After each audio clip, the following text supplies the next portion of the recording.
गीता की जिंदगी में इतनी जल्दी जल्दी घटनाएं घटी कि वह स्वयं हैरान रह जाती थी। वह औरों की ठहरी हुई क्रमबद्ध सहज जिंदगी देखती तो सोचती कि उसके लिए कुछ भी लिखते समय विधाता अक्कड़ बक्कड़ खेल कर लिखता रहा, या जब भी छीनना हो तो किससे छीने और वो चोर निकल कर उसी पर टिक कर भाग लेता।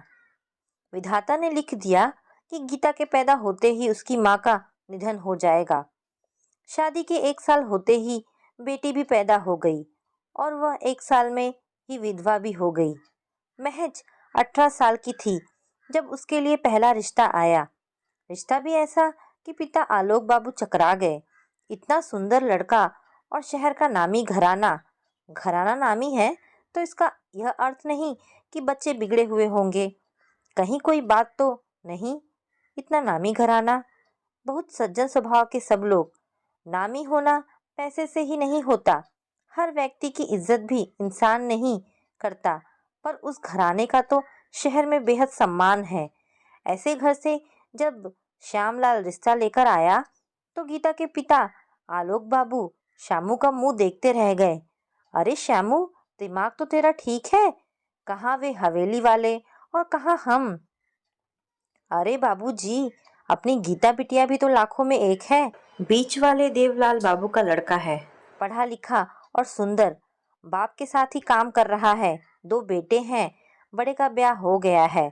श्यामू, देवलाल जी का काम क्या अलग है? मैं तो सोचता था वही व्यवसाय है। आलोक बाबू आश्चर्य प्रकट कर पूछते हैं। तीनों भाइयों का काम अलग अलग है, पर खर्च सेठ धनपत जी ही चलाते हैं। अब यह तो पता नहीं कि तीनों बेटे सेठ जी को कुछ देते हैं या सेठ जी के व्यापार से सब खर्च होता है। सेठ जी का सराफे का काम है, लेन देन का ज्यादा है। आप तो जानते ही हो, सराफे में गिरवी गाठे का काम ज्यादा होता है। सुनकर आलोक बाबू सोच में पड़ गए। अभी तो घर बैठे इतना अच्छा रिश्ता आया है, साल 2 साल में क्या फर्क पड़ जाएगा। बाद में जूते घिसने पड़ेंगे। फिर यह तो इतना पहचाना खानदान है, बिन माँ की बच्ची वैसे भी कैसे पार लगेगी। पर श्यामू, एक बात समझ में नहीं आई। गीता के लिए खुद उन्होंने स्वयं ही रिश्ता भेजा। ए लो बाबूजी, अपनी बिटिया कौन कम है? जहाँ खड़ी हो जाए उजाला हो जाए। धूप सी है, देखा होगा कहीं। दरअसल श्यामलाल का आना जाना सेठ जी की हवेली में खूब था। सारे नेक टेले का काम वही करता था, बर्तन भांजी भी वही बांटता। उस परिवार में बच्चा होने पर भी तो श्यामू का काम बहुत बढ़ जाता। तब तो उसकी पत्नी धनिया भी सब काम करने आती। जच्चा के तेल लगाना, बच्चे की मालिश करना, सोहर गाना, सब उसका काम होता। सेठ जी का इतना बड़ा घराना, उनके जैसे 10 घर तो हवेली के बीच के हिस्से में ही बन जाए। हाथी की ऊंचाई वाला फाटक, खूब बड़ा अहाता, दूसरी मंजिल पर बने बड़े से गलियारे में बने बड़े बड़े कमरे। पहले कभी उनके घर में हाथी पलते होंगे, इसलिए पील खाना था। 4 घोड़ों की बग्घी थी। अब हाथी घोड़े तो नहीं थे, पर निशानियां तब भी पड़ी थी। बिना घोड़ों की बग्घी और हाथी के झूल, मोटी मोटी जंजीरें और बड़ा सा खूंटा। कभी बड़ी लंबी सी शेवरलेट गाड़ी थी, जिसका आगे का हिस्सा ही इतना निकला था कि एक गाड़ी बन जाए। जब सेठ धनपत लाल की गाड़ी निकलती थी तो बाजार भर जाता। समय ने वह गाड़ी शोपीस कर दी थी। बाद में कबाड़े के भाव चली गई, जिसका सेठ जी को बड़ा दुख था। बेकार बेच दी। देखने दिखाने की चीज थी। बड़े बड़े गोदाम बन गए थे जो किराए पर उठे थे। खुद तीनों बेटों के काम और सेठ जी का व्यवसाय था। उस फाटक के खुलने बंद होने से जैसे शहर जागता सोता था। 85 मजदूर व्यापारी उसके अंदर आते जाते तो लगता एक शहर चल रहा है। आलोक बाबू ने एक बार तो रिश्ता टालने की सोची। अरे, औरतों की बातें हैं, पता नहीं हवेली वाले बाबू यह ना कहे, ले मखमल में टाट का पैबंद कहीं लगता है। वे साधारण दुकानदार और बिन माँ की बच्ची, ऐसा क्या देखा है? अपने घर के सामने से तो सैकड़ों लड़कियों को देखते हैं, सभी तो अच्छी अच्छी सी प्यारी प्यारी सी होती हैं। बेटी भी ना, भगवान कैसे गढ़ते हैं, बेटियां कितनी सुंदर होती हैं। पर फिर वे बड़े भाई से सलाह कर ही बैठे। भाई साहब, आप ही बताइए क्या करूं? शामों की कही बात है और फिर अभी 18 की ही हुई है। अशोक बाबू की पत्नी उर्मिला ने ही एक तरह से गीता को पाला, इसीलिए उस पर वो अपना अधिकार समझती थी। बोली, 18 की है, ब्याह लायक तो हो ही गई है, साल 2 साल में क्या फर्क पड़ेगा। घर बैठे अच्छा रिश्ता आ रहा है, उस घर से जुड़ने से समाज में अपनी भी इज्जत बढ़ेगी और बच्चों के भी ब्याह अच्छे घरों में हो जाएंगे। उर्मिला की बात सुन दोनों भाइयों ने एक दूसरे की ओर देखा। बात तो भाभी ठीक ही कह रही हैं। आलोक बाबू बोले, भाभी ठीक तो कह रही हैं, पर अभी 18 की ही हुई है। अशोक बाबू सोच में पड़ गए। 18 की तो हो गई ना, साल 2 साल में क्या फर्क पड़ेगा। कर दो देवर जी, सब बहुत अच्छा है। पर नियति शायद मुंह फेर कर खूब हंसी होगी कि यही साल 2 साल गीता की जिंदगी के निर्णायक साल होंगे। चटमंगनी पट ब्याह हुआ, शहनाई बजी और साल बीतते बीते ढोलक बज उठी। गीता माँ बन गई। ऋतु साल भर की भी नहीं हुई कि गीता की जिंदगी धुल पुछ गई। गीता की सास ने देवी माँ के दर्शन बोल रखे थे, जाना था। लौटते में गाड़ी पलटी, 7 प्राणी सवार थे, पर गीता के पति का सिर शीशे से टकराया और वह परलोक सिधार गया। सास ससुर गीता को देखते आंखें गंगा यमुना हो जाती। 21 साल की बहू किसके सहारे रहेगी? उनके बाद उसका क्या होगा?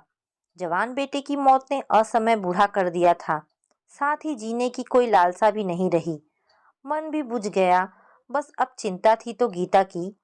देवलाल बाबू ने ऐलान कर दिया, गीता की शादी करेंगे और वे खुद कन्यादान करेंगे।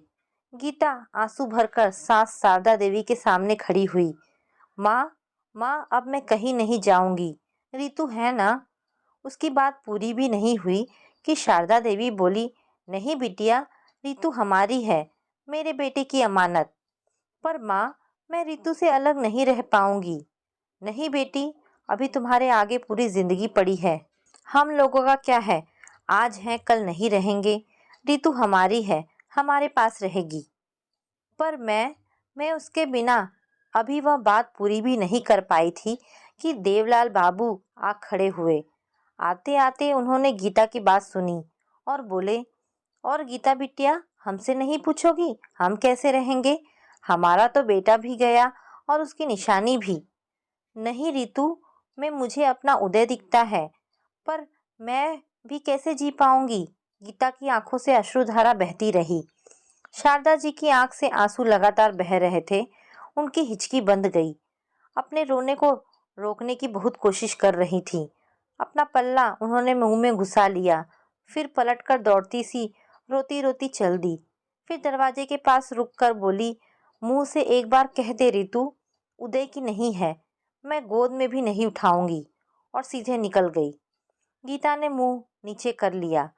गीता, जमीन पर आओ, ऋतु अभी छोटी है, वो किसी को भी अपना लेगी, पर बड़ी होकर उसका अलग होना मुश्किल होगा। ऋतु अब माया के पास रहेगी। देवलाल बाबू का बड़ा बेटा मुंबई में रहता था। 8 साल हो गए थे शादी हुए, पर संतान नहीं थी। वैसे भी जब ऋतु हुई थी तब ही देवलाल बाबू और शारदा देवी ने सोच लिया था कि छोटे की दूसरी संतान होगी तो बड़े बेटे अमित को दिलवा देंगे। इसके लिए बातों ही बातों में वो गीता से कह भी चुके थे। गीता का दिल अच्छा है, गीता से कहेंगे कि एक बच्चा माया की गोद में डाल दे। पर अब सब खत्म हो गया। पर हम अपनी ऋतु को पराए घर नहीं जाने देंगे। ऋतु हमारी है, हमारी रहेगी। और शारदा देवी, मेरा उदय, कहती वहां से चली गई। भारी हृदय से गीता पहले 1 साल मायके रही। पिता आलोक बाबू ने ही रिश्ता ढूंढा। फिर दूसरे साल पिता के घर से ही विदा हुई, पर जिम्मेदारी देवलाल बाबू ने उठाई। गीता के विदा होते ही बिना पीछे मुड़े देवलाल बाबू चले आए थे। शादी होने के बाद गीता ससुराल आई। माँ तो वह तब भी थी, पर अब वह 5 साल के बेटे आरव की माँ भी थी। मनीष की पत्नी भी एकाएक ही खत्म हो गई थी। सिर में दर्द हुआ और चकराकर गिर गई। दो ऐसे प्राणी जिन्होंने अपना अपना साथी खो दिया था, विधाता ने एक दूसरे का दुख बांटने को एक कर दिए। रितु को फिर नहीं देख पाई।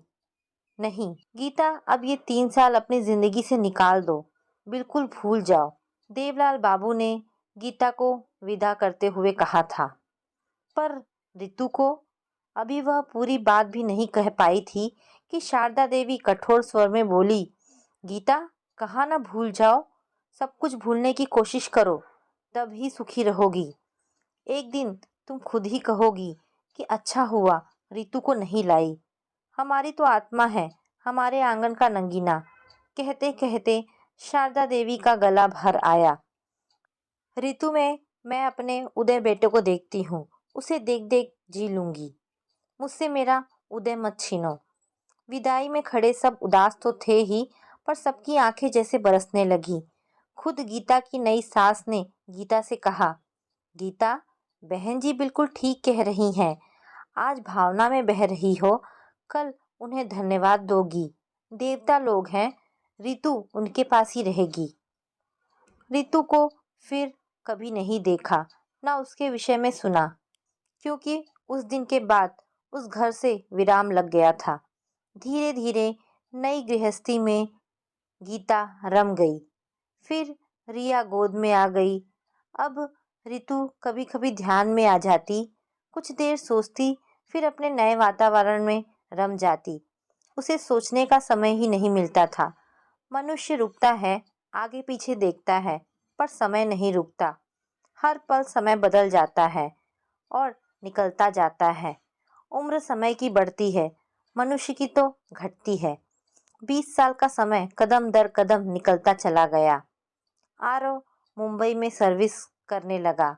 रिया देहरादून पढ़ने चली गई। मुंबई में आरव अकेला रह रहा था। अब उसकी शादी कर दी जाए। मनीष की इस बात पर गीता सहमत थी। हाँ, और क्या, सर्विस कर ही रहा है, अकेले दिक्कत हो रही होगी, शादी कर देनी चाहिए, बात करो उससे। गीता मनीष की हाँ में हाँ मिलाकर बोली।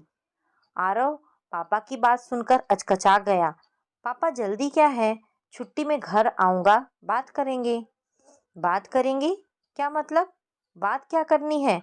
अब सेटल तो हो ही गए हो, बात क्या करनी है? रिश्ते आने शुरू हो गए हैं।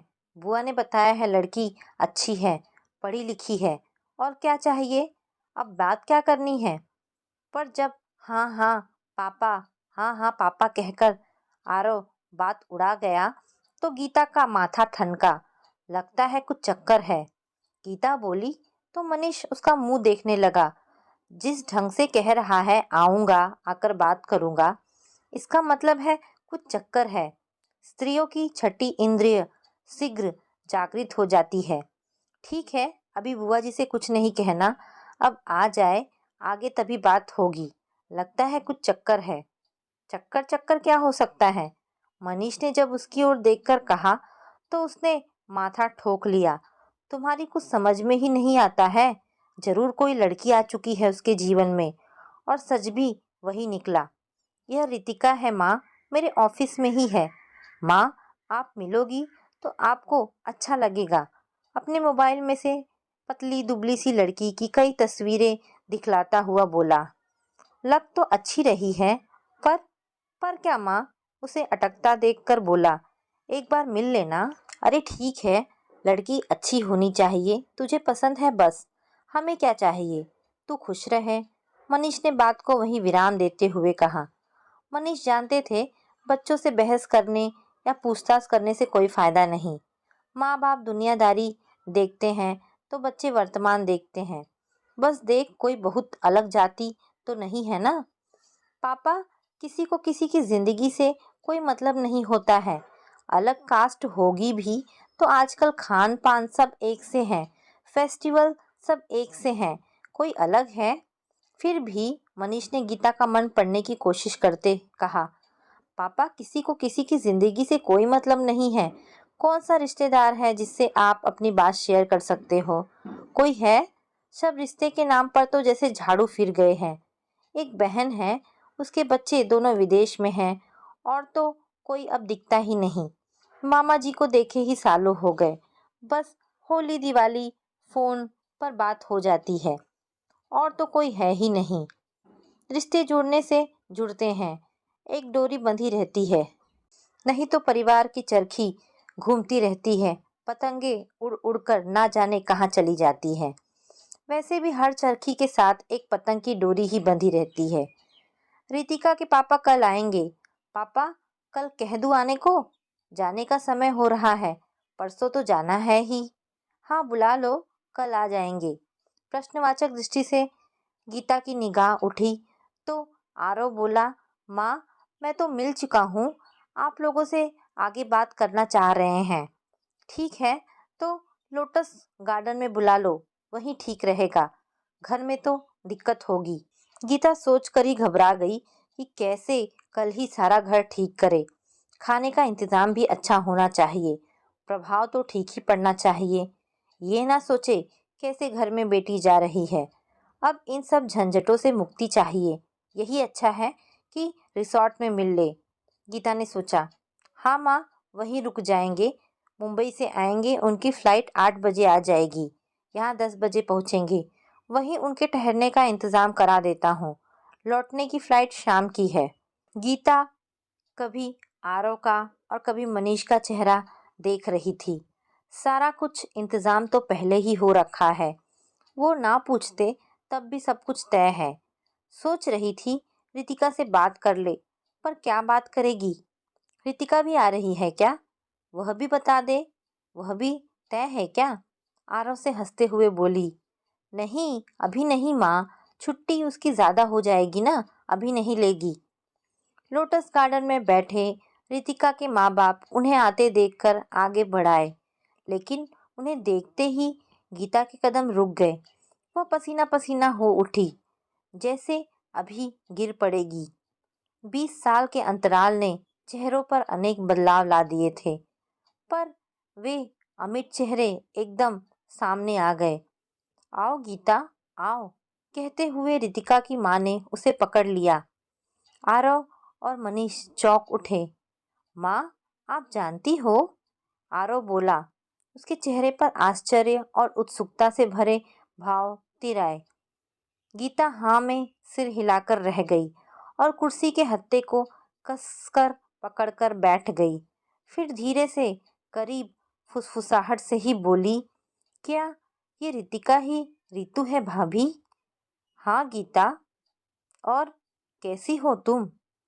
अच्छी हूँ। गीता का सिर नीचे झुक गया। अपनी भरी आंखें वह छिपाना चाहती थी। धीरे से रुमाल से उन्हें पोंछा, पर कहीं अंतरतम से निकले भाव छिपते हैं। चेहरा कितना भी बदल लो, पर असली चेहरा सामने आ झलक झलक जाता है। आरव हैरान सा दोनों को धीरे धीरे बात करते देखता रहा। फिर बोला, माँ, आप रितिका को कैसे जानती हैं? जब इन्हें जानती हूँ तो रितिका को भी जानूंगी। नहीं, बस यह मालूम है कि इनकी एक बेटी है और कुछ नहीं। अच्छा आरव, कुछ ठंडा गरम तो मंगा। कहाँ है यहाँ का वेटर, तो दिख ही नहीं रहे। कहती गीता माहौल बदलने का प्रयास करने लगी। उसकी असली इच्छा वहां से आरव को हटाने की थी। आरव के साथ ही मनीष भी देखने चले गए। मन में अलग ही चिंता होने लगी। कैसे होगा अब रितिका और आरव का विवाह? आरव के जाने पर गीता माया भाभी से बोली तो अमित बोल उठे, क्यों, इसमें क्या परेशानी है? कोई नहीं, इसमें सोचना कैसा, वह तो अब हमारी बेटी है, तुम्हारा क्या मतलब? गीता कुछ बोलती इससे पहले ही अमित फिर बोले, न गीता, कुछ नहीं, तुम अब बिल्कुल शांत रहो, कुछ कहने की जरूरत नहीं है। आरव को आते देख बोले, हाँ बेटे जी, मैं जरा कॉफ़ी पीना चाह रहा हूँ, मिलेगी क्या? हाँ अंकल, कॉफ़ी आ रही है। ओह, तो रितिका ने यह भी बता दिया कि मुझे कॉफ़ी पसंद है। तुम लोग ये बातें करते हो, कहकर हो कर हंस दिए। पर गीता का मन चिंताग्रस्त था, जैसे वो चारों ओर की बातें सुन ही नहीं रही थी। उसके चेहरे पर मुस्कान भी नहीं आई। तभी आरव का मोबाइल बज उठा। सबकी निगाहें उधर ही उठ गई। क्यों, रितिका ही है ना? चैन नहीं पड़ रहा होगा। पता नहीं कुछ गड़बड़ तो नहीं हो गई होगी। माया बोली, बहुत डरती है। मेरे साथ सब कुछ गड़बड़ क्यों होता है? सीधा साधा कुछ नहीं होता। जरूर कुछ ना कुछ पेच फंसेगा। मुझसे कह रही थी, मम्मी सब ठीक है, फिर भी देखना, इसीलिए बेचैन होगी। कहने के साथ ही माया उलझन में पड़ गई। अगर गीता रितु को ले आती तब वह बहन भाई के रिश्ते से बनते। वो तो लाई नहीं या लाने नहीं दिया। उसने गहरी सांस ली। सच, ईश्वर जो भी करता है अच्छा ही करता है। नहीं आंटी, रिया का फोन था। कह रही थी मेरे बिना कोई काम नहीं होगा। भाभी को पास मैं ही करूंगी। आओ गीता, जरा रिसॉर्ट देखकर आए। यहाँ क्या क्या है? रिसॉर्ट में कुछ पिंजरे बने थे। बड़ा सा पहाड़ी कछुआ था जो अकेला ही धीरे धीरे अपने दिन काट रहा था। शायद उसे यह भी नहीं मालूम होगा कि उसके भी जैसे और जीव हैं। अलग अलग रंग के छोटे बड़े खरगोश, एक पिंजरे में हिरन थे, 12 सिंगा था। चिड़िया तो बहुत तरह की थी। उन्हें देखते वे फव्वारे के किनारे पर बैठ गईं। गीता के कान में दूसरी विदाई के समय बोले बार बार उदय की माँ के शब्द गूंज रहे थे। गीता, आज के बाद हमारे सारे संबंध खत्म। ना तुम हमसे मिलोगी, ना हम तुमसे। कहना चाह रही थी याद भी मत करना, पर उस पर तो वश नहीं है। तू भूल जाना ये जिंदगी के 3 साल हमारे साथ बिताए, उन्हें कभी मत गिनना। उसकी आंखों से आंसू जैसे फूट पड़े। भाभी, ये कैसा बंधन दिया विधाता ने? क्या खेल किया है? उसकी हिलती पीठ पर माया हाथ रखकर बोली, मत सोच गीता, ये बंधन जन्म जन्म के होते हैं। कैसी है माँ? वह बीते 20 साल जान लेना चाहती थी। तुम्हारी विदाई के बाद मम्मी जी रितु को छाती से लगा बिलख पड़ी थी। बहुत रोई थी। उसके बाद उन्हें हंसते किसी ने नहीं देखा। 5 साल और रहीं, सूखती चली गईं। ये तो हमेशा से ही बाहर रहे थे, इसलिए कभी इनके होने का एहसास तो मम्मी जी को कभी था ही नहीं। हाँ, छाती भरी रहती कि कोई तो है। बाबूजी और 3 साल रहे हमारे पास, नहीं आए, वहीं रहे थे। छोटे चाचा चाची ने उनका ख्याल रखा। बाबूजी को छोटे चाचा जी से बहुत लगाव था। वे मुंबई नहीं आए कि यहाँ ही मन लगता है।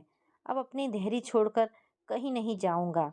हर साल हम ही आ जाते थे छुट्टियों में।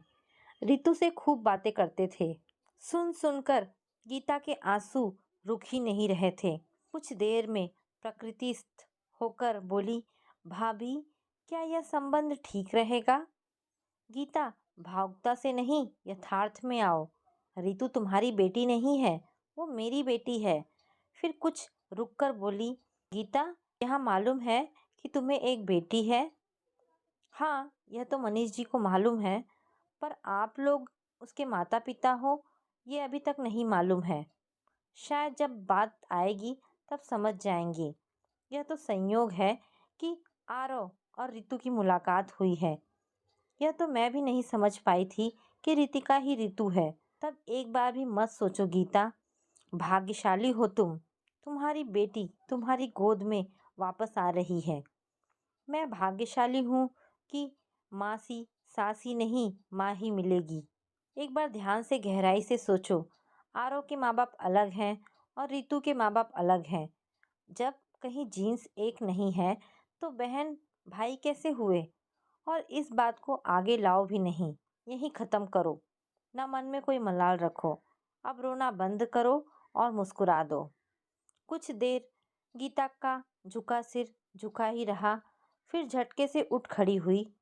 चलो भाभी, कहते उसने फव्वारे के पानी से मुंह पर छींटे मारे, रुमाल से मुंह पोंछते हुए मुस्कुरा दी और चल दी एक नए रिश्ते को अपनाने के लिए।